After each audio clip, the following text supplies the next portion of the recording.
Salut à tous, c'est Sully Perfect Ten, j'espère que vous allez bien. On se retrouve pour la review de WWE Backlash France qui s'est tenue hier soir. Donc on va faire la review de ce show très particulier pour nous les Français, forcément. Hystérique ces Gaulois, voilà le titre de ma vignette. C'est ce qu'on peut dire quand même après ce show, hein. Quand même.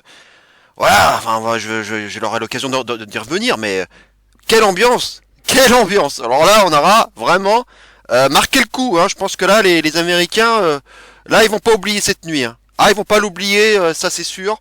Ils vont repartir avec dans leur bagage pas mal de souvenirs, plein les yeux, plein la tête, et puis voilà, maintenant, il n'y a plus qu'à attendre et voir vers quoi ça va aboutir pour un futur pay-per-view peut-être plus important. Et puis, sait-on jamais, un WrestleMania, va falloir être patient pour ça, mais en tout cas, je pense qu'on a vraiment, vraiment su marquer le coup comme il le fallait.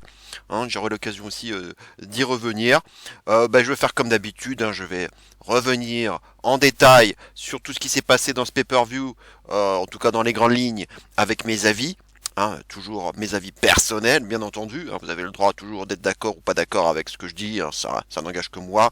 C'est toujours bien sûr la même chose. Je vais d'abord présenter le poster du show avec la note globale.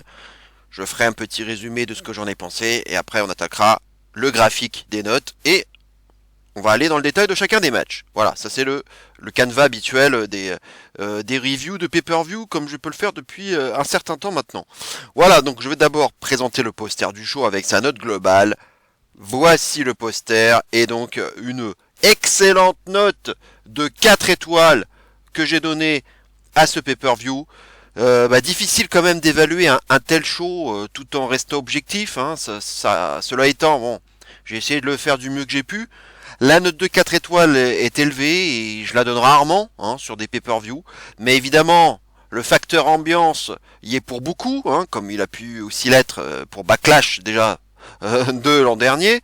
Et même si je suis français, en étant le plus objectif possible, on est obligé de reconnaître que ce qu'on a vécu là, en termes d'ambiance, n'a nul autre pareil dans ce qu'on a pu voir auparavant. Et Dieu sait que moi, voilà, je suis un peu, entre guillemets, un peu un vieux, et j'en ai vu des shows. Hein, donc, je suis bien placé pour en parler. Et combien de shows, franchement, dans l'histoire du catch, ont eu une telle ambiance, quoi. Ça se compte sur les doigts de la main. Et en plus, un pay-per-view quand même ultra secondaire qui passe juste après Mania, et où le suspense était au ras des pâquerettes, hein, sur tous les matchs, hein, il faut bien le dire. Et on a réussi, nous les Français, à montrer de quoi on était capable et quel type de public on pouvait être. Le live event de l'an dernier n'est rien comparé à ce qu'on a vécu hier soir. On a frappé un énorme coup et la VVE a fortement été ébranlée, hein, voire décontenancée par cet accueil. Mais en dehors de l'ambiance, qui n'est bien sûr pas un critère suffisant pour faire un bon pay-per-view, on peut aussi dire qu'on a assisté à un show solide, avec notamment un opener et un main event qui ont largement rempli leur contrat, chacun à leur manière, un triple threat féminin globalement correct sans être parfait, un Priest contre Uso également solide malgré une odeur forte de main event d'Euro, et enfin un tag féminin qui, bien qu'en dessous des autres matchs d'un point de vue in-ring, mais pas que, j'y reviendrai plus tard, aurait eu le mérite d'offrir au public français un changement de titre, ce qui n'est déjà pas mal pour un pay-per-view secondaire, et on aura même eu les débuts surprises de Tangaloa. On aura donc eu quand même des petites choses qui se seront déroulées dans ce show. J'aurais même pu donner 4 étoiles écart à ce show, s'il n'avait pas été si prévisible au niveau des pronostics. C'est surtout ici que le bas blesse et que je ne peux donner une meilleure note. Mais très franchement, ce pay-per-view s'élève déjà au niveau des meilleurs de l'année à la VVE, et peut-être même au-delà de cette année d'ailleurs, et je ne serais pas surpris de retrouver ce pay-per-view sur le podium à la fin de l'année, un temps celui-ci aura su marquer les esprits au niveau de son ambiance électrique et survolté, peut-être même trop survolté par moment, car oui, si on doit faire une petite critique, nous sommes des Gaulois et parfois nous frisons l'insolence et l'indiscipline jusqu'à scander des chants sans doute plus que de raison, et même la Marseillaise d'ailleurs, en plein match, en plein main event, la répétition des simplement des il est vraiment phénoménal et des c'est pas gentil. Voilà, toute cette répétition peut user à la longue, hein, et c'est vrai que si par chance nous obtenons un WrestleMania, bah c'est pas sûr que nous serons en mesure d'apprécier cette ambiance de feu durant à la fois Stand and Deliver, WrestleMania nuit 1, WrestleMania nuit 2, Raw et SmackDown post-Mania, quoi. Imaginez ça pendant toute la durée de ces shows, quoi. Donc c'est bien aussi de se reposer, je pense, un petit peu dans les shows, durant les shows, et de calmer les esprits, car même les matchs qui étaient soi-disant, on va dire, calm the crowd, ont paru aussi chauds que des matchs tels que l'opener et le main event, quoi. Que tous les matchs, finalement, on avait l'impression que c'était les matchs de l'année, quoi. Bref, les Français ne sont pas comme tout le monde, et c'est aussi ça notre marque de fabrique. Je n'aurais pas été contre un peu plus de mesures de temps à autre, hein, durant le show, mais bon, pour une fois qu'on a un pay-per-view avec une ambiance si folle, je ne vais tout de même pas m'en plaindre. Enfin, un petit mot pour parler du Wyatt Six, hein, bien sûr. Un QR code à SmackDown qui hijackait la bande-annonce de Backlash m'avait vraiment laissé croire que les débuts du clan allaient avoir lieu hier soir, à ma grande surprise. Mais un nouveau QR code a eu lieu pendant le pay-per-view et au final, bon, on n'a pas eu autre chose que ça. J'avais donc raison de penser que la VVE ne nous offrirait pas les débuts du Wyatt Six, hein, qui, selon les derniers indices qu'on a pu voir hier soir, semble possiblement arriver du côté de l'Arabie Saoudite, hein, ce qui ne serait pas le choix le plus judicieux à mon sens, hein, à l'image du retour de Kairi Sane. La France aura eu Tangaloa. Bon, on va s'en contenter, dirons-nous. De toute façon, le Wyatt Six, j'aurai l'occasion d'en reparler lors des pronostics du King and Queen of the Ring. Nous verrons bien quels autres indices seront apparus d'ici là. Maintenant, je vais vous présenter le graphique récapitulatif des notes de chaque match de Backlash avant de détailler tout cela comme je le fais habituellement. Voici le graphique donc. Voilà, donc je rappelle la note globale 4 étoiles. Orton et Owens contre la Bloodline 4 étoiles. Bayley contre Stratton contre Naomi 3,5. Priest contre Jey Uso 3 étoiles 75. Kabuki Warriors contre Belair et Cargill 2 étoiles 75. Le match le moins bon de la soirée et de loin. Et enfin le main event, le meilleur match de la soirée entre Cody Rhodes et AJ Styles. Je lui ai donné la très bonne note de 4 étoiles et demie. Voilà, maintenant on va revenir dans le détail sur chacun des matchs dans l'ordre bien entendu. Et on va donc commencer par l'opener, à savoir la Bloodline, Tama Tonga et Solo Sikoa contre Randy Orton et Kevin Owens. 4 étoiles donc pour la note. Alors on peut dire qu'on a laissé du temps, hein, pour les entrées. Hein. Je pense que le fait d'avoir seulement 5 matchs, hein, et on n'en a pas eu de 6ème d'ailleurs, hein, finalement. Hein, donc on a vraiment eu un pay-per-view ultra digeste, hein, même pas 3 heures. Hein, c'est quand même pas si fréquent, hein, à la VVE. Donc pour ça, voilà, il faut aussi le noter. Donc on leur a laissé du temps, hein, pour les entrées. Les commentateurs se sont tus, hein, c'était quelque chose d'assez rare. Ils avaient bien compris qu'on avait affaire à une ambiance très particulière et qu'il fallait laisser finalement les téléspectateurs, en tout cas ceux qui regardaient à distance, profiter aussi de ce que le public sur place pouvait nous offrir. L'entrée d'Orton et d'Owens, voilà, les deux, ça a été magistral. Ambiance de folie, les chants, les cris, bref, voilà, le chant d'Orton sur son thème, c'était aussi un très très bon moment. Voilà, ça commençait déjà très très bien. Et puis ensuite, dès que j'ai vu le brawl commencer, alors là, la cloche n'avait même pas encore sonné. J'avais vite compris que Nick Aldis allait se pointer et annoncer un street fight. Décision logique, hein, et à laquelle on pouvait s'attendre, hein, surtout après les 2 bagarres qu'on a vues à SmackDown. Et SmackDown s'est terminé à nouveau d'ailleurs donc sur une bagarre. Le lâchez-vous, hein, d'Aldis en français, ça a entraîné une sacrée pop et puis c'était un très bon moment. Et du coup, ça a permis au match de s'emballer tout de suite, hein, et là, la cloche a véritablement sonné. C'était bien aussi d'avoir splitté l'écran en deux, hein. J'aime bien quand on fait ça, lorsqu'il y a 2 duos qui se séparent. C'est cool qu'il l'ait fait. C'était comme ça aussi c'est une remarque que j'avais pu faire aussi sur les Stampede Stadium match qu'on a pu voir aussi du côté de la All Elite. C'est bien aussi de splitter les écrans pour essayer de suivre un max de choses, hein, même si c'est jamais évident lorsqu'il y a beaucoup d'hommes impliqués, quoi. En tout cas, voilà, globalement, ce fut un très bon street fight. Les armes étaient de sortie, hein, les tables, les chaises, les kendo sticks, les poubelles. Orton a tout de même eu un long moment d'absence. Hein, il a quand même eu ces petits moments de repos. Hein, assez papy Orton quand même. Ce qui a fait que on a quand même eu du coup les heals à 2 contre 1 sur Owens. Le comeback d'Orton était quand même cool. Et évidemment, le public a bien réagi à cela. RKO ensuite sur Tamatonga dans le ring, puis sur Sikoa sur la table des commentateurs, puis une très belle séquence finale avec l'énorme Fisherman Buster en tire-bouchon porté par Owens sur des chaises donc sur Tamatonga, et l'intervention surprise du coup donc de Tangaloa et non de Jacob Fatu pour venir tirer l'arbitre malgré un botch, déjà un botch on va dire pour Tangaloa, puisqu'effectivement on aura vu une image on va dire amateur assez saisissante sur laquelle on verra Tangaloa qui avait une serviette sur la tête qui sort du ring, et sauf que l'arbitre était déjà en train de se tirer lui-même. Incroyable, il s'était tiré lui-même avant même que Tangaloa ne le fasse. Donc un petit peu de retard à l'allumage de la part de Tangaloa. Bon, je le dis tout de suite, c'est pas, je pense que vous le savez sans doute, c'est pas un excellent catcheur, loin de là. Il n'est pas connu pour être un grand catcheur. Il est loin même de Tamatonga.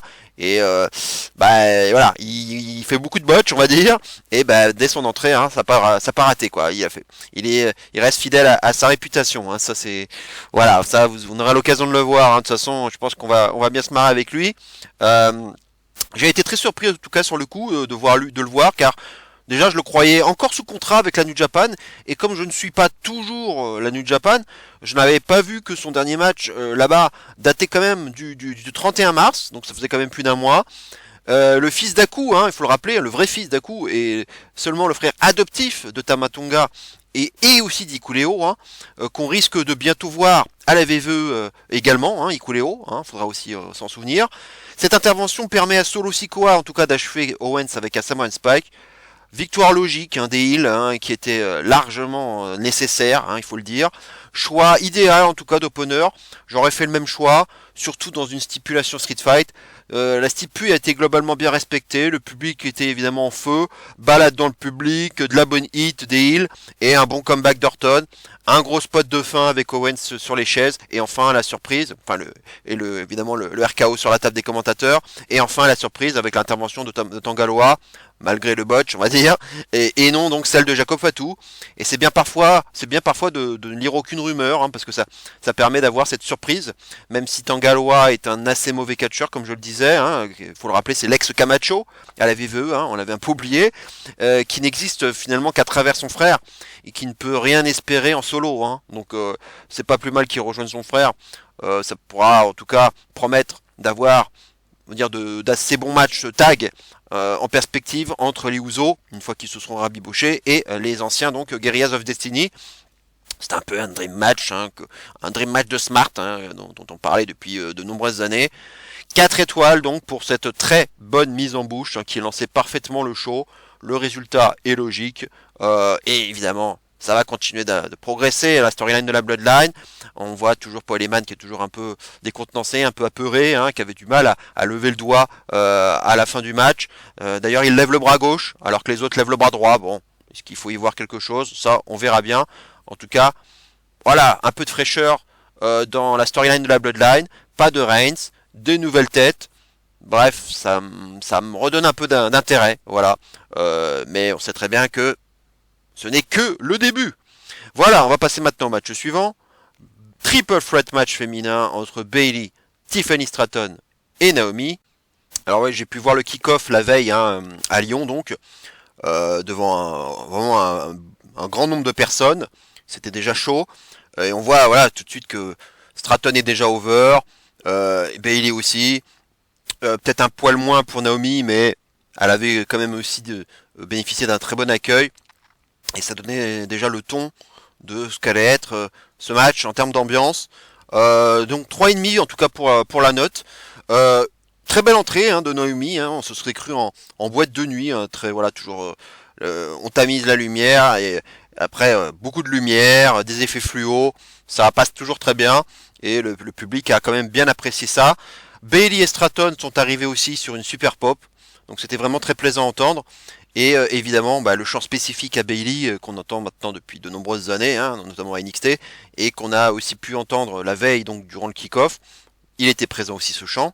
Bayley, on a bien senti qu'elle avait kiffé ce moment, hein, au tout début de match là. Le début de match justement m'a paru quelque peu poussif, on va dire. Il a fallu sans doute aussi pour les quatre choses composer avec la chaleur du public pour essayer de bien se concentrer chacune dans leur match. Naomi m'a comme souvent paru la plus faible avec des moves manquant d'impact et un peu de retard à l'allumage, hein, comme sur un sauvetage notamment. Heureusement, elle s'est reprise quand même progressivement avec un joli blockbuster depuis la barricade à l'extérieur et un split-legged moonsault de bonne facture à la manière de Rob Van Dam. Bayley avait plus un rôle de taulière qu'elle a bien su endosser à mon sens, tâchant de faire de son mieux pour mettre ses adversaires en valeur. Stratton, bien qu'encore perfectible, a une aura de star évidente et une super alchimie avec le public. Elle pourrait fonctionner aussi bien en heel qu'en face. C'est quelque chose qui n'est pas donné à tout le monde et c'est très précieux, je pense, d'avoir ce genre de performeur dans son roster. Elle a une nouvelle fois pu montrer ses qualités athlétiques, comme lorsqu'elle fait la roue, tout en soulevant son adversaire avant de lui administrer un Alabama Slam.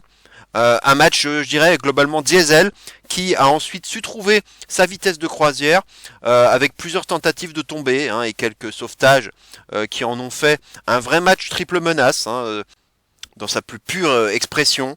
Je n'ai pas trop eu la sensation de voir les lutteuses faire dodo à l'extérieur, chose qu'on voit souvent dans les matchs à plusieurs, donc ça c'est un bon point. En revanche, la fin m'a quelque peu frustré avec ce roll-up de Bayley pour contrer Naomi. J'ai trouvé cette fin assez anticlimatique et j'attendais quelque chose d'un peu mieux ficelé, surtout de la part de la championne. La gagnante était bien sûr prévisible et la bonne personne a pris le pin, mais cette fin fait que je resterai bloqué à 3,5 alors que j'étais à la base parti pour un 3 à 3 quarts. Mais globalement, cela reste un match correct, bien que les imperfections furent aussi là. Naomi ne pourra décemment, je pense, pas redevenir championne et restera une bonne mid-cardeuse sans plus. Bayley, c'est la taulière qui devra continuer à porter ce titre là où il doit être. Et Tiffany est une star en puissance qui continue de gravir les échelons match après match et qui sera sans doute l'une des plus grandes favorites pour devenir Queen of the Ring cette année. Ça, on en reparlera dans 15 jours. Bref, globalement, un bon boulot. Évidemment, l'ambiance au rendez-vous et un bon match triple menace, vraiment, voilà, ça, la stipule bien respecté. Finish quelque peu décevant, mais globalement un bon match. Naomi d'ailleurs n'en voudra pas à sa copine, elle lui fera un câlin juste après le match.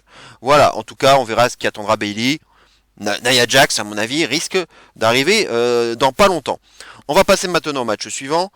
Damien Priest contre Jey Uso pour le WWE World Heavyweight Championship. 3 étoiles 75 pour la note. Bon, évidemment, on est obligé d'abord de parler de l'entrée de Jey Uso, qui est déjà mythique, et qui sera, je pense, équivalente à celle de Bad Bunny, déjà à Backlash, et l'an dernier cette fois-ci, et c'était d'ailleurs encore face à Damien Priest, décidément. Damien Priest plus Backlash égale entrée historique. C'est un peu ça qu'on peut le résumer. En tout cas, voilà, c'était ce qu'avait un peu, on va dire, demandé Sturi sur sa chaîne. Voilà, c'était une entrée prévisible. On sait qu'il est très écouté, donc forcément ça allait être suivi. Et je pense qu'on a à nouveau mis plein les yeux aux Américains, et c'est peut-être une entrée qui fera date et qui sera reprise dans les différentes arènes partout dans le monde. On verra bien. En tout cas, bon, c'est probablement la meilleure entrée de 2024, en tout cas, ou du moins un candidat sérieux pour l'autre venir. Jey Uso en tout cas joue avec le public en début de match et Damien Priest prend rapidement l'avantage, histoire d'avoir de la hit. Les retours de Jey sont ultra accompagnés par la foule. Comme on pouvait s'y attendre, JD McDonough et Finn Balor sont intervenus, mais pas Dominique. J'aurais bien aimé entendre la hit qu'il aurait reçue si on l'avait vu. JD McDonough a tout de même eu son utilité en posant la jambe de Priest sur la corde, alors que Jey était peut-être en train de gagner. Le rôle de Balor aura été plus anecdotique, mais cependant, bon, c'est après un spear sur Balor que Jey va se retrouver quand même distrait, ce qui permettra à Priest de le faire chanceler sur la corde et de lui appliquer un Staff of Heaven dévastateur depuis la deuxième corde pour s'imposer fort logiquement. une construction de match somme toute assez classique pour un match qui en soi aurait pu tout à fait avoir lieu en main event d'Euro. Petite émotion tout de même sur le premier South of Heaven Chokeslam, car j'ai vraiment cru que ça se finirait comme ça. Et le kick-out de Jay fut fort efficace et m'a agréablement surpris. Le public a évidemment largement popé aussi là-dessus. J'ai donné donc un 3-3 quart. Ça valait peut-être même un 3,5 en réalité, mais la construction fut plutôt bonne. Le public évidemment au rendez-vous, rendant le tout assez spécial, et cette double intervention de McDonagh et Balor viennent apporter la dose de storytelling nécessaire pour avoir envie de voir la suite des aventures du Judgment Day. Car en effet, pendant le match, Priest a répété à JD McDonagh qu'il n'avait pas besoin de lui, et était surpris de le voir ici, tandis qu'après le match, il a carrément empêché Balor et McDonagh de continuer à s'en prendre à Jey Uso. C'est peut-être là le début de la construction du futur face turn de Priest, chose à laquelle on pourrait aisément croire. Le public ayant d'ailleurs très bien réagi lorsque Priest a repoussé ses deux partenaires. L'absence de Rhea, le début potentiel d'une amourette entre Liv Morgan et Dominique, sait-on jamais, mais on pourrait y croire. Et un Priest qui a bien du mal à s'imposer en leader du Judgment Day, à chaque fois il demande d'être tout seul, mais les autres interviennent, donc il n'arrive pas à imposer son autorité. Donc tout ça fait que, tous ces éléments font que tout ce qui va se passer autour du Judgment Day promet d'être fort intéressant dans les semaines à venir. Quant à Jey Uso, son entrée et son overness font quand même beaucoup, et force est de constater que dans un ring, ça reste quand même assez limité lorsque l'on sort de ses super kicks et de ses splash. On a pu aussi déjà le voir lors du précédent de WrestleMania contre son frère, qui n'était pas un très très bon souvenir. Je pense qu'il sera mieux à son avantage lorsqu'on le reverra impliqué dans la storyline de la New Bloodline, et à laquelle il prendra forcément part avec Jimmy et Roman à un moment donné, et en attendant les débuts de Jacob Fatu et possiblement Dikuleo également, afin d'avoir un 4 contre 4 déjà programmé pour les Wargames. Voilà, là on a peut-être déjà nos 8 hommes en présence pour avoir ce 4 contre 4, sachant que Jacob Fatu finalement on pourrait le voir du côté heel, mais peut-être qu'il sera du côté face, parce qu'après tout c'est un Fatou, donc il est finalement un peu plus, il serait plus légitime d'être du côté de Reigns et des Usos que du côté, on va dire, plus de tongien. Même si vous me direz, Sikoa il est du côté tongien actuellement. Donc bon, il peut y avoir aussi des petits renversements, des petits changements, et peut-être qu'à un moment donné, Sikoa va passer de l'autre côté, et qu'à un moment donné, ça sera plutôt Fatou et les tongiens qui seront en face. Mais bon, Fatou n'est pas tongien, donc bon. Ça manquerait de cohérence. Maintenant, on va peut-être faire venir un Bad Luck Fale, mais là, j'y crois pas du tout. Et Bad Luck Fale, alors, il y a bien Tangaloa maintenant, on est capable de tout, ils sont capables de tout. Mais là, bon, un leader, s'il y a vraiment un vrai chef de la table qui est caché, moi je le verrais bien du côté quand même de plus de Jacob Fatou. Voilà, ce serait peut-être celui qui a le plus le charisme nécessaire pour être ce tribal chief finalement un peu caché. On verra bien comment ça va évoluer. En tout cas, ça reste quand même fort intéressant. C'est déjà ça l'essentiel. Bref, voilà, résultat fort prévisible des premières défenses de Damien Priest. Il fallait évidemment le consolider. Et Jay n'était qu'un adversaire de transition. Cela va sans dire. Voilà, maintenant, on va passer au match suivant. Les Kabuki Warriors défendaient leur titre Women's Tag Team Championships contre Belair et Cargill. 2 étoiles 75 pour la note.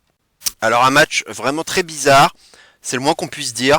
Belair aura fait les 3/4 du match pour son équipe, histoire à la fois de faire languir le public lorsque Cargill va faire son entrée sur le ring, mais aussi parce qu'elle est green, Cargill, et qu'elle ne peut pas encore porter suffisamment un match. Ça rejoint ce que je disais dans ma vidéo précédente, et je suis sûr que c'est pour ça qu'on l'a mise en équipe. C'est pour ne pas la cramer directement en solo. D'ailleurs, sur ce hot tag, on voit bien que ça reste green. Elle soulève son adversaire et la rejette au sol comme un sac de patates, vraiment que je dirais de sécurité. Elle est certes impressionnante pour soulever ses adversaires, mais quand c'est Kairi Sane, c'était pas non plus l'exploit du siècle pour quelqu'un qui a le gabarit de Jade Cargill. On voit bien que Belair aura tenu la baraque et joué la taulière de son équipe, Asuka et Kairi ne sont pas non plus à blâmer particulièrement, bien que je les trouve bien moins à leur avantage que lors de leur premier run en équipe, notamment Kairi Sane. Alors oui, je critique la grinitude, entre guillemets, de Cargill, mais de toute évidence, le principal responsable de ce qu'on aura vu dans ce match, bah, c'est quand même l'arbitre. On a l'impression du coup de faire une review d'un match de foot, hein, parce qu'évidemment l'arbitrage est souvent au cœur des débats. Bah là c'est un peu pareil. Tout d'abord sur cette première séquence où Asuka fait le tag à Kairi, tag validé hein, par l'arbitre lui-même, hein, qui bien qu'Asuka tape dans le dos de Kairi en étant assez loin du coin et donc de la cordelette qu'il faut normalement tenir pour valider le tag. Mais bon, l'arbitre tape dans ses mains et valide le tag. Kairi va faire le tomber, hein, suite à une sorte de destino à dire, assez mollement porté, et l'arbitre va alors dire à Kairi qu'elle n'est pas légale. Du coup, il fait pas le tomber. Là, c'est un peu la compréhension. Il y a un flottement. Alors certes, sur le principe, l'arbitre a raison puisqu'il a validé un tag d'Asuka, donc sauf que ce tag n'était en fait pas légal à la base. Du coup, ça rendait Kairi bien légal à l'arrivée. Et le public a alors raison de scander « Tu t'es trompé ». À partir de là, le match a déraillé totalement. Cargill semblait perdu hein, et décontenancé. C'était plus du tout le même match là. Elle ne sait plus trop quoi faire. Cargill a perdu le fil, véritablement. Mais on n'est pas au bout de nos peines. L'arbitre va à nouveau valider un tag d'Asuka dans des conditions absolument identiques aux précédentes, avec Asuka qui tape le dos de Kairi tout en étant assez loin du coin et de la fameuse cordelette réglementaire. Alors, si le coup de la cordelette devient facultatif et que l'on peut faire le tag en s'éloignant du coin et que pour l'arbitre ceci est légal, eh bien faut nous le dire. Car quand on voit la façon dont le match a déraillé, on voit très bien que rien ne s'est passé comme prévu. Et le pire, c'est que c'est pas fini, puisque Asuka va faire le tag à un moment donné et devenir légal. Kairi Sane va effectuer son insane elbow et tenter malgré tout de tomber, sauf que l'arbitre va faire le compte, comme si de rien n'était, alors qu'Asuka était légal, clairement légal, donc ça n'a plus du tout de sens. Et plus tard, Kairi va faire à nouveau le tag avec Asuka, ce qui va rendre Asuka doublement légal du coup, chose qu'on a rarement vue quand même. Heureusement, Asuka va quand même prendre le pin en tant que femme doublement légale, car si ça avait été Kairi, alors là on aurait pu alors virer l'arbitre sur le champ. Cargill se sera tout de même un peu repris sur la fin avec la double powerbomb in stereo portée avec Belair sur leurs deux adversaires. Petite messe basse alors de Belair à Cargill, possiblement pour la remettre dans le match. Ensuite, une double combinaison DDT wheelbarrow suplex assez efficace. Et à la fin, Cargill qui portera un gros super kick à Asuka assez impactant et saisissant avant de cueillir Kairi en plein vol en la faisant retourner sur ses épaules avant de porter son Jaded, tout en ayant quand même la lucidité de se retirer en sachant que Belair était légal à ce moment-là, qu'elle est même meilleure que l'arbitre, avant donc le KOD de Belair sur Asuka qui s'écrasera sur Kairi à la fois. Un match sacrément curieux en tout cas. Le résultat me paraît logique et cousu de fil blanc, que les championnes tag féminines changent de main dans un pay-per-view secondaire n'est pas un immense game changer en soi, et c'est un move qui me paraît malin pour maintenir Cargill dans la division tag pendant plusieurs mois, histoire de gagner en expérience, et en attendant un run solo qui pourra attendre quelques mois, voire 2025, sait-on jamais. Sur la notation, j'ai mis un 2-3 quarts, qui était en réalité un match parti pour être un 3-3-25, mais le cafouillage arbitral aura clairement fait tout dérailler, notamment Cargill, et les trois autres auront tout fait pour user de leur expérience afin de relancer la machine. Cargill aura au moins eu le mérite de mieux finir le match, et on peut dire quand même merci à Bianca sur le coup, car avec une partenaire moins chevronnée que Belair, il est possible que ce match se finisse en véritable désastre. Bref, on va laisser cette équipe Bling Bling faire son run, en espérant que ça redonnera un peu de lustre à la division Women Tag, et que cette équipe ne paraisse pas trop destructrice et invincible. C'est aussi le problème. À l'heure actuelle, je ne verrai que Bliss et Cross pour les inquiéter, lorsqu'elles feront leur retour dans le Wyatt Six, si c'est bien elles.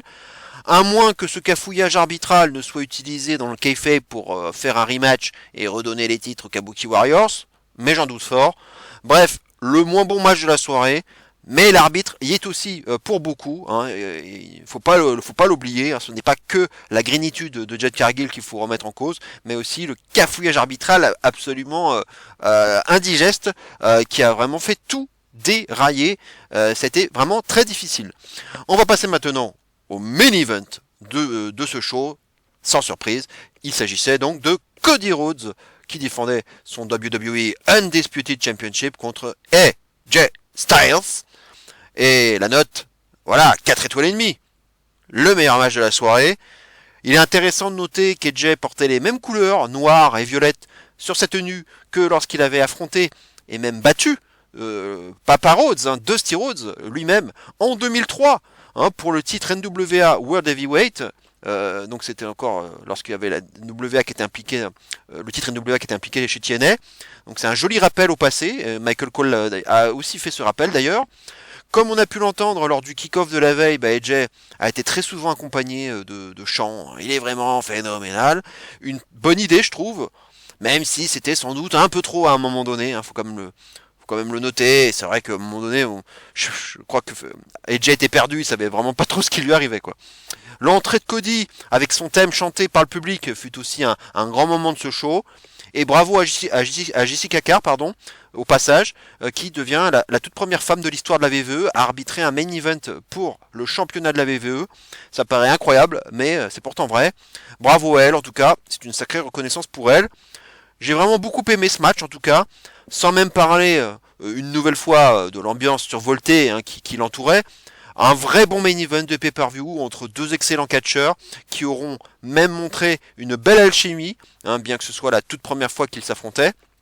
Pas d'overbooking, un vrai mano à mano entre deux catcheurs qui veulent en découdre, un bon selling à l'épaule de la part de Cody, ce qui permettra de faire un rappel à sa petite alerte ressentie suite à son match face à Carmelo Hayes à SmackDown, et qui laissait alors entendre, à l'époque, que Cody était peut-être blessé à l'épaule.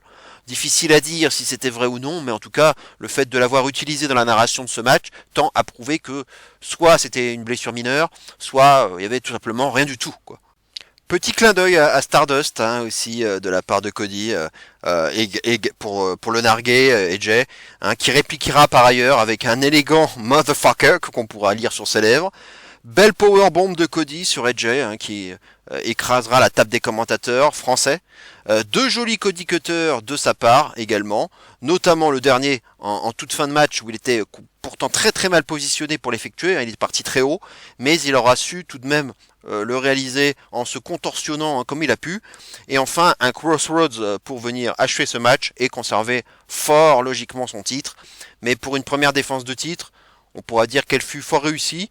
AJ aura été un super challenger de transition qui aura posé beaucoup de problèmes au champion. On n'oubliera pas son Springboard 450 Splash et son Pelé Kick notamment. Pas de Phenomenal Forearm, ni de Styles Clash, ni de Calf Crusher à signaler. AJ en aurait donc encore eu en stock pour s'imposer. Mais une rude bataille très efficace et sans tricherie. Match simple et efficace. Ça fait aussi du bien d'en avoir. Malgré la défaite, AJ peut sortir grandi de ce match et repartir sur un bon run solo du côté de SmackDown, avec peut-être une participation King of the Ring, sait-on jamais. Cody part sans doute sur un long règne, et s'il continue sur cette lancée, il pourrait même être présent pratiquement dans tous les meilleurs matchs de la WWE cette année. Cody finit donc victorieusement cette édition de Backlash, comme celle de l'an dernier d'ailleurs. C'est à noter aussi. Lors de la conf de presse du post-show, Cody révélera que LA Knight est un talent qu'il aimerait affronter afin de voir s'il est vraiment the man, pour reprendre ses termes. Il dit que LA Knight c'est quelqu'un qui le regarde car il y a une certaine saveur autour de lui et qui l'intéresse. C'est une affaire à suivre donc. En tout cas voilà, c'était comme ça que donc se conclut cette édition de Backlash sur un feel good moment. Donc à ce moment-là, j'étais resté un peu sur mes gardes. Est-ce qu'on allait voir le Way 6 apparaître? Finalement non. Voilà, on va laisser encore les choses se faire. Malgré donc l'indice qui avait eu lieu la veille, enfin le soir même, pardon, dans lequel sur l'URL on pouvait lire porte ouverte en français. Donc là, à ce moment-là, je me suis dit ils vont vraiment apparaître quoi. Donc voilà, ils vont nous garder ça pour plus tard. Bon, ça m'embêterait, ça serait dommage que l'Arabie Saoudite ait ce privilège. Bon. c'est pas encore fait. Il y a des indices qui semblent confirmer, mais on verra bien. Hein. Il y a tellement d'indices, tellement de choses à lire et à décrypter. On en perd notre latin. Il y a beaucoup, beaucoup de choses. En tout cas, voilà, les voix féminines. Là, Alexa Bliss, on sent qu'elle va être dans l'histoire. Et je pense quand même que Nikki Cross sera la deuxième. Voilà en tout cas pour ce qu'on pouvait dire sur cette édition de Backlash, donc historique pour nous, hein, il faut le dire. Je pense qu'on sera pas prêt de l'oublier. Je n'étais pas sur place, mais j'espère bien un jour être présent lors d'un show VVE, notamment à Paris. Ça serait bien. Et puis vu l'ambiance qu'on peut y voir, oui, ça doit forcément être quelque chose de très spécial d'être sur place dans une ambiance pareille, quoi. C'est incroyable. Et peut-être que bah, ça va donner des petits et que les autres pays vont s'y mettre aussi, vont élever un peu la voix. On le voit pas forcément tout le temps, notamment aux États-Unis. Beaucoup d'endroits aux États-Unis, on peut le voir dans les weekly où c'est pas forcément la grande ambiance, à part deux, trois villes un peu mythiques. Mais c'est pas plus que ça, quoi. Donc bon, là, on va avoir des pay-per-view, plusieurs pay-per-view hors des États-Unis. Ça va peut-être nous permettre d'avoir quand même de bonnes ambiances, hein, notamment, je pense à Clash at the Castle qui va avoir lieu là, donc du coup en Écosse. Donc ça va aussi, je pense, valoir son pesant d'or. L'Arabie Saoudite peut aussi nous donner quelque chose de fort sympathique. Peut-être pas au niveau de nous ou même des Écossais, mais ça peut aussi être sympathique. Et puis là aussi, quand même aussi le Money in the Bank à Toronto. Là aussi, c'est une grande ville de catch. Ça peut aussi donner de grands moments. Bref, voilà ce qu'on pouvait dire. Faut quand même féliciter, dire bravo à tous les Français qui étaient là sur place pour ce qu'ils ont apporté, toute l'ambiance, la chaleur, leur passion, parce que là, on les a sentis vraiment passionnés. Ça, c'est le moins qu'on puisse dire. Agius et Chéro qui étaient là, qui avaient leur table des commentateurs. Évidemment, il fallait le faire. Et on leur a donné ça. Chéro qui était à un moment donné sur le ring, qui a annoncé évidemment tous les records qui sont tombés, incroyables hein, en termes de vente, de merch, etc. Le meilleur backlash ever aussi en termes d'entrée, bref, ils ont battu plein de records, ça paraît incroyable. Et bon, bah la VVE c'est aussi du business il est fort à parier que bah ils reviendront en France. Hein. Triple H l'a même dit dans le show post, dans la conf de presse, c'est pas la dernière fois qu'ils viendront en France. Hein. Ça, c'est évident. Surtout s'il y a de la maille à se faire. Hein. Et visiblement, bah, on en a de la maille à donner. Malgré tout ce qu'on dit sur le pouvoir d'achat, sur l'inflation, sur les Français en difficulté, bah, il y a quand même des Français qui sont là aussi pour aussi dépenser leur argent dans leur passion et acheter du merch. Mais quand on aime, on ne compte pas. Hein, voilà, on achète tout. Tout ce qui est VVE, tout ce qui est catch, tout ce qui nous fait vibrer, ben on l'achète finalement. On est peut-être un petit peu des gogos, mais voilà, c'est la passion. La passion, hein. Moi aussi j'achète j'ai mes figurines, j'ai mes t-shirts, voilà, j'ai aussi mes propres goodies, hein. Voilà, c'est ça être fan de catch. Hein. Bref, voilà, on va s'arrêter là donc pour cette review. N'hésitez pas à liker cette vidéo, à vous abonner à ma chaîne si vous ne l'avez pas encore fait, et à poster votre commentaire pour dire ce que vous avez pensé du show. Si vous étiez sur place, n'hésitez pas aussi à témoigner de l'ambiance qu'il y avait sur place, de petites anecdotes, je sais pas, n'importe lesquelles, des choses qu'on n'a pas forcément vues nous en direct à l'écran, et évidemment sur ce que vous avez pensé du show en lui-même, des matchs, donnez vos notes, voilà, ce que vous voulez, toujours dans la bienveillance bien entendu. Voilà, je vous remercie pour votre écoute. Comme l'indique le visuel, rendez-vous déjà le 19 mai, c'est seulement dans 2 semaines. Simplement 2 semaines, si je puis dire. Puisque effectivement, King and Queen of the Ring en Arabie Saoudite, c'est déjà dans 3 semaines, à un horaire qui sera encore très favorable pour nous. Donc les pronostics, ce sera déjà dans 2 semaines. Et il y a déjà des sacrés matchs qui s'annoncent. Dans les matchs de qualif, ce qu'on nous a annoncé là, waouh. Alors là, je suis hyper hypé par les matchs, notamment les matchs masculins qu'on va avoir. Hein. Waouh. Là, on va être gâté. Hein. Je pense notamment à Ricochet Dragunov, qui risque de valoir son pesant d'or. Ça, c'est sûr. Voilà, en tout cas, on se retrouve donc très très bientôt. Portez-vous bien et continuez de kiffer votre passion. C'est très important et de la communiquer. Et comme vous avez pu le faire pour ceux qui étaient là sur place hier. Portez-vous bien et d'ici là, bien entendu, n'oubliez surtout pas, et plus que jamais, vive le catch et cero miedo.